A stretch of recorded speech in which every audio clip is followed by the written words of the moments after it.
I'm going to just start off by asking, what in the world is eGFR? One of our speakers here just mentioned what her eGFR is, but a lot of times most patients don't really understand what GFR stands for, eGFR stands for, and it really stands for estimated, I'm going to emphasize on the word estimated, glomerular filtration rate. And that is a calculated number that we derive from various factors that attempt to help us standardize how we measure renal function. We have historically used a substance called creatinine to help us determine how to measure kidney function. And what creatinine really is just it's a waste product that's derived from skeletal muscle and also affected by some of our dietary factors and it's cleared by the kidneys.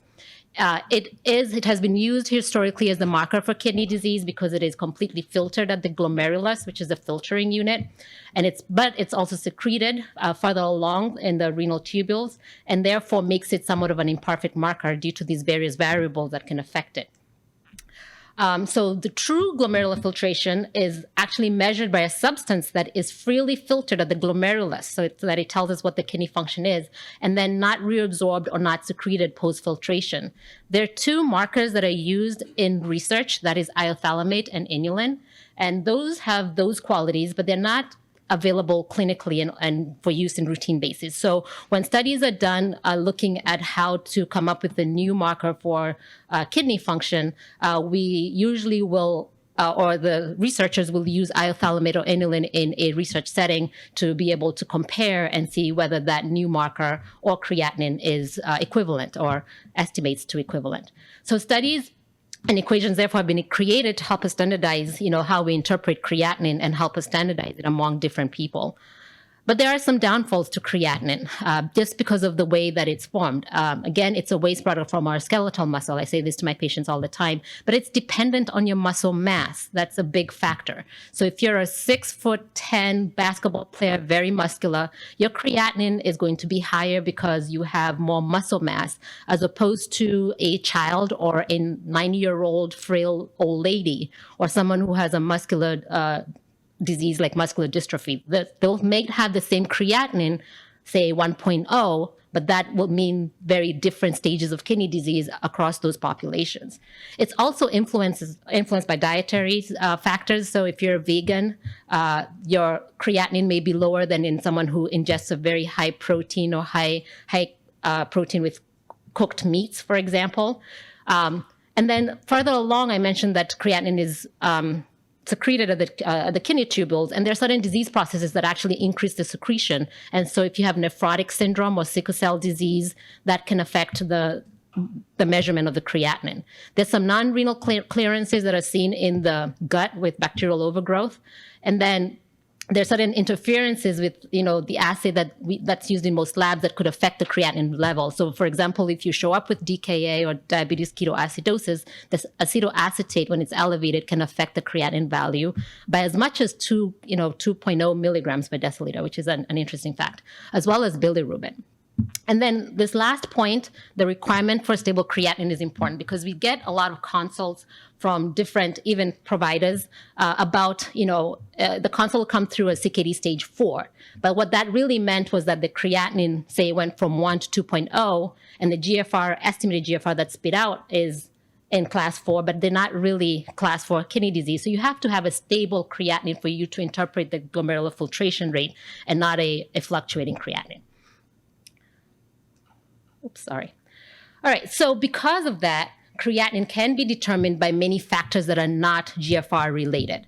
And these are the factors that have come into play when race is invoked into the GFR equation. So again, if you're older age, your creatinine is more likely to be lower because you have lower muscle mass. If you're female sex as opposed to a male sex counterpart, your creatinine may be decreased. Dietary influences, I mentioned that already. If you have a diet that's strictly high in protein, or if you ingest a lot of cooked meats, your creatinine will be increased. And if it's not, then your creatinine might be decreased. And then the body habitus, if you're muscular, I mentioned that, or malnourished, malnutrition, but obesity does not play a role because obesity relates to fat and not necessarily muscle. So for a long time, we have used this estimation of GFR. Again, remember, it's an estimation, and therefore the exact number does not always small changes in the number does not always indicate true kidney function change. But we started in 1976 with the Crockel-Gold equation. And that particular equation actually came up in a study that had about 249 white men where they measured their creatinine clearance using the agents that I mentioned earlier. And those ranged between 30 and 130. The issue with this formula is that in that population, it lacked any diversity, and it also lacked sexual diversity because they were all white men. I put in the equation down there, but you can see there's a correction factor for male versus female. In that particular equation, there was really no factor for race. But that equation was used for years until 1999. And it's the equation that actually was used to formulate some of the dose changes that are needed for medication for many years. So pharmacists have used the Crockel-Gold equation for a long time. And then came 1999 when the MDRD, which was used for another maybe almost 20 years after that, was formulated. And that was derived from a randomized control trial that evaluated dietary protein restriction as well as blood pressure control interventions. But in this particular study, they did record race. And there were only two choices, Black or non-Black. And so patients or participants in this study picked whether they were Black or non-Black. And there were about 1,600 participants, and about 12% of those participants were self-identified as Black. And they noticed in this study that the reported GFR for those patients that are self-identified as Black appeared to be 18% higher than in their non-Black counterparts. They tried to validate that again over 1,700 patients and noted that 21% of them had a higher creatinine, or rather higher GFR than those that did not identify as Black.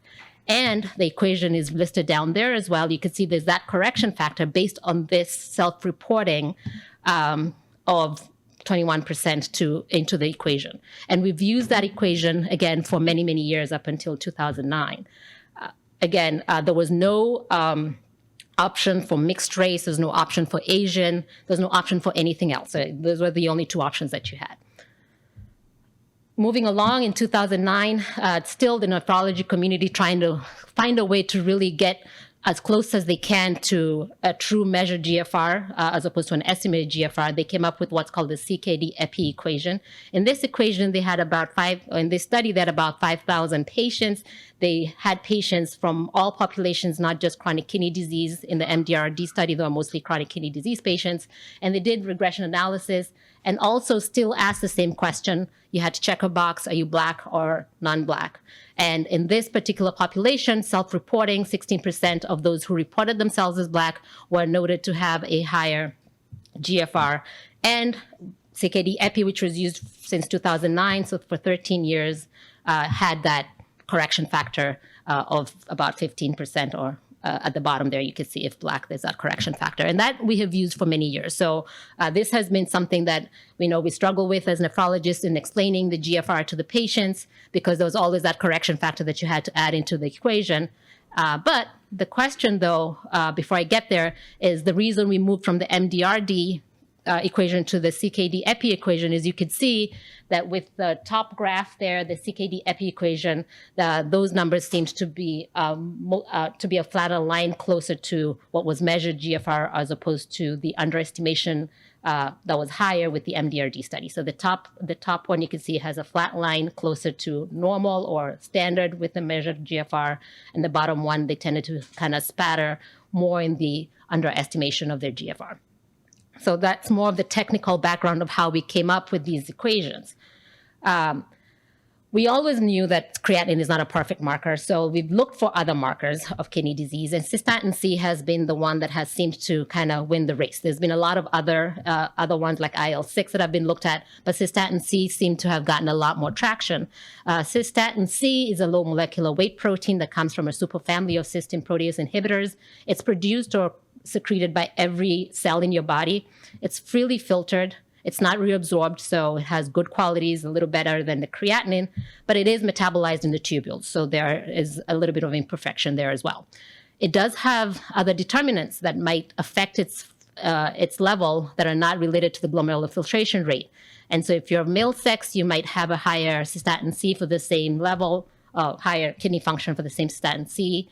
If you're lean body mass, inflammatory markers can also affect the cystatin C. thyroid disease, steroid use. But race and age in this particular marker are not as prominent as they are with the creatinine. So to date, cystatin C is still not mainstream. I know a lot of the hospitals are trying to see if they can bring cystatin C testing in-house. It's expensive, but it hasn't quite found its niche. But I think as nephrologists, we've found its use in patients who have a lot of non-determinants of GFR in the creatinine. Say their body mass is low, or they're missing a leg, or they're malnutritioned, and the creatinine itself and the GFR you're getting from that does not make sense. And so we use a statin C to help us determine what the true GFR might be. So that in 2012, there was a combined equation, the statin C and creatinine cystatin C equation was developed, and that showed that if we use that in combination, that allows us to get a closer look to what the estimated GFR should be. So when do we use that? I kind of mentioned this. This is when you have other factors that may lead to an inaccurate GFR as measured or estimated by the creatinine clearance or the creatinine GFR. And so if you have extremes of body size, if you're malnutritioned, if you have diseases of skeletal muscle like muscular dystrophy, if you're pregnant, if you're transgender, that's interesting because do you use female, do you use male? There's factors that you have to consider. And also when it's important to get it right. So it's important to get it right in kidney donation. They need to know what your true or as close to your measured GFR should be. And so the combination equation is important in these patients. And if you're treating a patient with medications that have significant toxicity, and you need to know exactly what their kidney function is. So we come down to, all of these equations introduced race. And I think race was used as the poster child for this other non-determinant effects of estimated GFR. So we have multiple things. We have muscle mass. We have vegetarian diet. We have other disease processes that affect the estimation of your GFR. But race was the poster child for all of these things and was the only one that was added to the equation factor to add as a correction factor. The issue with this is that race is a social construct. How people self-reported in 1999 differs significantly to how they report in 2022. And the discussion about race actually came to light. Actually, there had been a number of physicians and medical students for years, mostly from the Black community, that always questioned the validity of these equations that add race to the equation. But it really gained traction back in 2020 after the George Floyd event, and just kind of that's when we started to more talk about it and get into the nuts and crackers of it. So does adding race really add value to that estimation of the GFR? That is the question that came to light, and the nephrology community actually opened their eyes and wanted to take a look at this in a more deep dive way. And the reason it's important to look at this is because like Phyllis said, the history of the relationship of African Americans and minorities has not been very trustful of the medical system. So when we add something like race, it adds a lot of distrust as to why is this always about race? Why am I not looked at as an individual and has to be looked at as race? So I went to the dictionary because I wanted to make sure that we all understand what race actually means. So race was first recorded actually in the early 1500s by the Middle French. And they say that a race is a group of people of common descent. And it's a term that's used to define a large body of persons who may be thought of as a unit because of common characteristics. It describes, people who share interests, ideals, and culture, or even common history or language.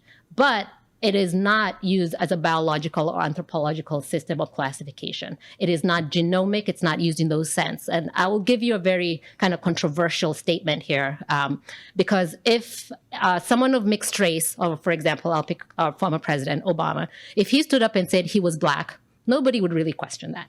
But if he stood up and said he was white, would question that, right? But again, it's the social construct. Where do you identify yourself with, as opposed to your true genomic history? So that's why we need to kind of reassess the role of race in measuring kidney function, or in anything that we do. We want to make sure that we're using it for the right purpose. Or why does it matter? kidney disease disproportionately affects Black people. They're more likely to be on dialysis at a younger age for the same disease process. Look at hypertension, for example. 1 in 12 Black men will require dialysis in their lifetime. That's about 2.5-fold increase to their white counterparts. They're less likely to have access to healthcare. They're less likely to have referrals to nephrology, less likely to be referred to home therapies, less likely to get a kidney transplant. I mean, there are all these things that are less likely to happen, and yet we're here categorizing them to have a much earlier stage of kidney disease than usual. And they're more likely to crash into dialysis. So even though you've labeled them as CKD stage 3 with a GFR of 33 based on the correction factor, they will crash into dialysis much faster. And a lot of times they're caught off guard because we kind of had them labeled as an earlier stage of kidney disease. And then deceased donors from Black patients are more likely to be discarded. So all of these things are the reasons why we should be looking as to how race actually plays a role. So what happens when we remove that race coefficient? We're going to have more patients with kidney disease. You know, there is a 16% increase in stage 3, 33% in stage 4, and slightly higher in stage 5, 3%. But the prevalence of kidney disease in Black population increased from 14% to about 19% just by removing that race factor. And what are the advantages? Again, you want to mitigate any health disparities for those with the rapid progression of kidney disease. You take that race factor away, because you're like, but does it really matter if the GFR is 33 versus 28? But we all have trigger points. When do you refer the patient to nephrology? That GFR might be your trigger. Like, I always send my patients that, if they have a GFR of less than 45. They're more likely to have an alternative access created if they're referred early to a vascular surgeon, to a nephrology. And we know that patients who are referred to nephrology earlier have better outcomes and have an easier transition into dialysis and or transplant. Again, earlier referral to transplant, and then less deceased donor kidneys are lost with that. There's some disadvantages. Again, you've grouped them to a lower stage of kidney disease. And so maybe there were some clinical studies where their GFR cutoff was 30, and now we have less people of color being added to those studies. And then also maybe, we got to get it right because you want to make sure that you're dosing antibiotics and chemotherapy for the right kidney function. And could they be underdosed? Again, we have to get it right. So where are we now? So after 2020, the nephrology community, the ASN and the NKF formed a task force because they thought this was important. It's important for us to look at this and get it right. And they outlined 5 domains to try and sort through this. They looked at GFR, estimated GFR and measurement.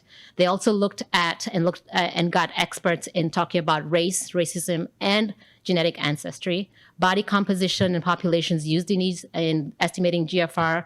They looked at the standardization and guidelines that are currently in place, and also took patient perspectives and shared decision-making to try and kind of come up with a recommendation. This here just kind of shows you who they had in their panel. They had people who were experts in evidence, they had a provider forum, they had trainer forums, they had patient forums, so people who were versed in all of these aspects, whether it was race, whether it was from a pharmacological standpoint, from a nephrology standpoint, and they try to come up with a unifying approach to help guide care for kidney disease. So they had about 6 tasks, and those tasks included, they wanted to look at including, they want to examine the inclusion of race in the estimation of GFR and implications and diagnosis and subsequent management of these patients. They also wanted to recognize that any change in the estimated GFR reporting must consider the multiple social and clinical implications. It must be based on rigorous science and must be a part of a national conversation. They wanted to also incorporate the concerns of patients and the public, and especially with the distrust from marginalized communities. And they put all these things together so that they can come up with one unifying recommendation for everyone to use. So because actually before 2021, there were some institutions, I think it started with University of San Francisco, I think, removing race from the coefficient. And so every institution was starting to do their own thing. And so it was important for us to kind of come up with a standardized a standardized look, because you don't want to say, well, what lab was this? Was this from, Brigham's? Do they include race? Was this from Penn Medicine? Do they include race? So wanted a standardized approach. And so here was your statement. Towards the end of 2021, they finally came up with some recommendations, and they wanted a unifying approach for GFR estimation. And they made these recommendations that they should immediately be implemented. And they said that they recommended that there should be immediate implementation of the CKD-EPI, which was the one that was introduced in 2012, without the race variable in all of the laboratories. The equation refit excluded race, but included diversity in its development and should be immediately available in all the labs in the United States. However, they recognize that we need national efforts to facilitate increased and routine use of cystatin C, especially to confirm estimated GFR in clinical decision-making in those patients who have those non-determinant factors, for example, low muscle mass, etc. They also encouraged and want to fund research on the GFR estimation with new filtration markers, as well as trying to make sure that we'll eliminate any of these racial and ethnic disparities. And the task force also gathered input from diverse stakeholders and carefully reviewed all the evidence to create these new recommendations. So as of 2021, we have a new CKD-EPI equation that removes race from the equation. And I think a lot of the labs have now adopted that. So this is our history. We started off in 1976 or 1978 with the Cockcroft-Gault equation, which only looked at a population of white men, did not have race in its factors. It had creatinine, age, sex, and weight, but was limited by the fact that it was based on a small population of people. 240 is not a lot of people. The MDRD study had a population of mostly chronic kidney disease patients, and they looked at the measured GFR using iothalamate and inulin, and they did include race based on some of the factors of the self-reporting that was reported. And then 2012 came the CKD-EPI equation, which has now been refined and refitted without the race factor, and is what is now recommended by these and by the NKFASN task force. What's next? What's the future of eGFR? So our work is not done. We know that we're still dealing with an imperfect marker, which is creatinine, but we need to look for new endogenous filtration markers that are not sensitive to these social and demographic factors. And then we have to look at how they perform in regard to accuracy and precision in estimating GFR in all populations. And we want to know what the performances are of the cystatin C for more heterogeneous populations. So cystatin C has been studied in patients in more stable states, but it's not really validated in patients who are hospitalized. So we need to kind of make sure that this, if we're going to adopt cystatin C, that it is also across multiple populations. What is the effect of recommended approaches of estimation of eGFR in all races and ethnic groups? That still remains a problem, the issue at hand, and want to make sure we get it right. We want to make sure that we have new GFR approaches in real time. You want to maybe hopefully get point of care testing so we're able to get the results quickly. And those are the things that we have for the future. Our work is not done, and I hope we can move beyond adding race to the equation, because I think it added more confounding factors than it actually did delineate true kidney disease. That's all I had. Thank you.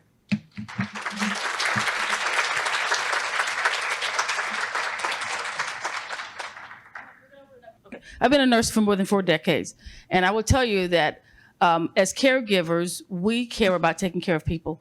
We care about science. We care about truth. We care about making certain people feel better. We do not tolerate people in this field when they come in and say, I'm not going to touch that patient because they look a certain way, or they talk a certain way, or because they don't meet our standards. I taught nursing students for a long time. I said, we're bored for give me 1 minute. So I was really important as we were on the committee, and I want to thank our committee. I want to thank all the people of the committee. I really want to thank all the physicians and nurses and social workers and dietitians and everybody, because we wanted to deal with some difficult issues. We didn't necessarily want people to be uncomfortable, but we wanted you to stop and think about, to be the best caregiver you are and that you can be, we've got to have honesty and truth and transparency. and we can't dance around the issue. We are not blind here. I do not like the phrase colorblind. If you're colorblind, you're blind. You cannot see. If you have eyes, you notice difference. And viva la difference. We notice hair color, eye color. People are sure you've noticed this lovely necklace I have on today. I'd be disappointed if nobody has noticed it. We notice things. And it's really important that we talk about those things. And if we're not sure, let's go to Dr. Bett. Let's go to Dr. Sharma. Let's go to Dr. Farooq. Let's go to Dr. Garamani. Let's go to Dr. Miller. Let's go to Dr. Patel. Let's go to Christy, who's a nurse practitioner. Let's go to Robin, who's a social worker. Let's go to Becca, who's in transplant. Let's go to Lynn, who works here with the Kidney Foundation. Give me a call at the Kidney Foundation of Central Pennsylvania. K is for kidney. Let's talk. It's important to have this conversation. It is difficult. It may be uncomfortable, but it is important. And because of that, Dr. Bett has given us this fabulous presentation and explained things that maybe you've heard about and didn't understand and thought, why are we having this conversation? We take care of people. We don't care what color they are. I just want to be the best person I can in giving care. And at the end of the day, you don't last in this business if you don't really believe that. If you don't believe in the science and the data and the truth, and if you're not willing to understand that we learn new things and we're evolving, and because of it, we're getting better, and we're getting a better standard. We're getting a more fair, more transparent process. And that's really important because I'm a woman of color. Yeah, notice that, right? And it's, when I talk to people at the Kidney Foundation and you have an issue, I am really concerned about what we can do to help make your life better, how we can improve the quality of life, how we can help your family be supportive, how you can live your best life, and how we can make certain that you get the resources to be able to do that. We can't do that, guys, if we aren't willing to have some of these difficult conversations, if we aren't willing to be open and honest. And if patients have issues, we serve Potter and Tioga down to York, Lebanon, Lancaster, very different populations. We have to be willing to have these conversations. We have to be willing to talk to the experts. If you don't know the answer, you have to be willing to say, gee, I didn't know that, or I don't know, let me pick up the phone and call somebody. So thank you for coming today. And who else would have questions? First of all, Dr. Bett, thank you. This was a very challenging, difficult, and I really appreciate you breaking it down for us. Thank you, Dr. Bett, for the excellent discussion about this topic. There is a national trend. Awareness is one thing, and thank you, Phyllis, for all the words, all the emotions. I think we all get that point loud and clear. So I would just like to inform, I think this is just an informational, not a question, that we at Penn State Health started this effort to remove the race modifier in the eGFR. It's really, yes, the NKF and ASN, they have the recommendation, but are we following their recommendation? So I really want to thank Dr. Garamani. He's sitting in that corner. He's hiding from us. He had a very long international flight in the last 24 to 48 hours. So he's probably babysitting his jet lag and doing all the Zooms. But I'm really thankful to Dr. Garamani for leading this effort at the healthcare systems level. So across all the Penn State Health labs, now we had the new equation without the race modifier. I'm sure our fellows, you have seen that. There are now charts with the old equation, like, if you go back and eGFR with and without, race modifier, we have the new equation in place without race modifier. So that is a real progress in real time. We also have the availability of cystatin C, and Dr. Bassett is here. So the importance of advocacy, when you have if you're doing the right thing, make sure that you do it also in the right way. So doing the right thing in the right way. Thank you for educating us. Our fellow was very passionate about getting the cystatin C, and I think we moved this motion to the pathology and the central lab, and they accepted it. So we also have is that available, Dr. Garamani? I know we got the confirmation. but this was pushed. So they approved it. So hopefully, as we have won the win with the eGFR, with the CKD API without race, it's already there. And then hopefully we'll have the cystatin C across all the Penn State Hospital. So thank you for the wonderful discussion. And thank you, Phyllis, for your words. Yeah.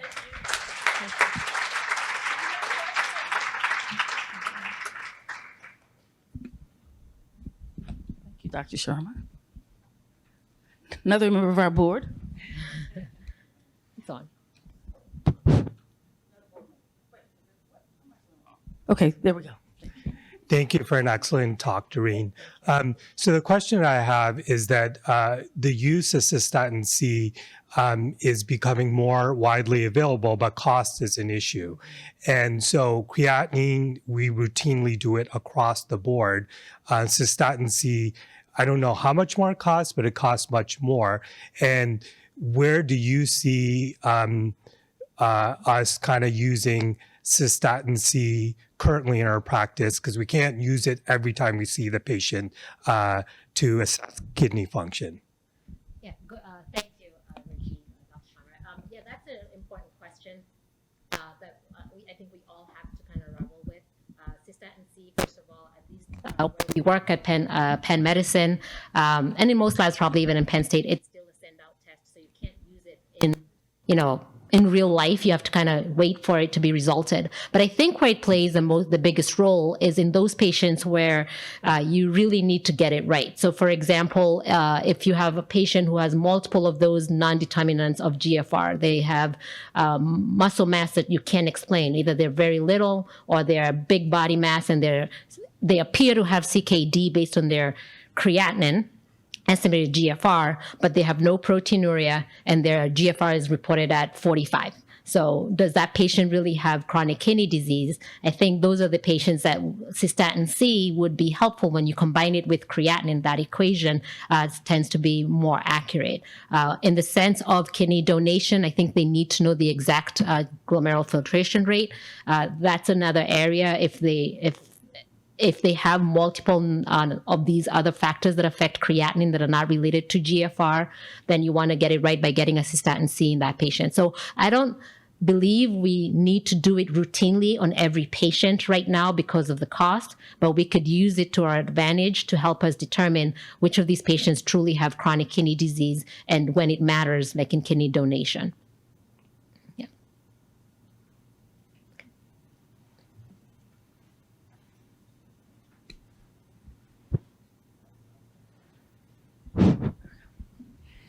Just wondering, if a patient asks us about something like this, they want to get an accurate GFR, is there a list of places that have adopted the new formula? Or like, how do we know who's using it and who's using the old one? Sure. So in most of the reports, like if you pull up a patient's report of their blood work, it will say, GFR estimation, and then there's usually some wording underneath using the 2009 EPI equation, or it will say using the 2021 EPI equation without the race factor. So I believe all the labs, when they report, specify what equation they're using to spit out the number that they have.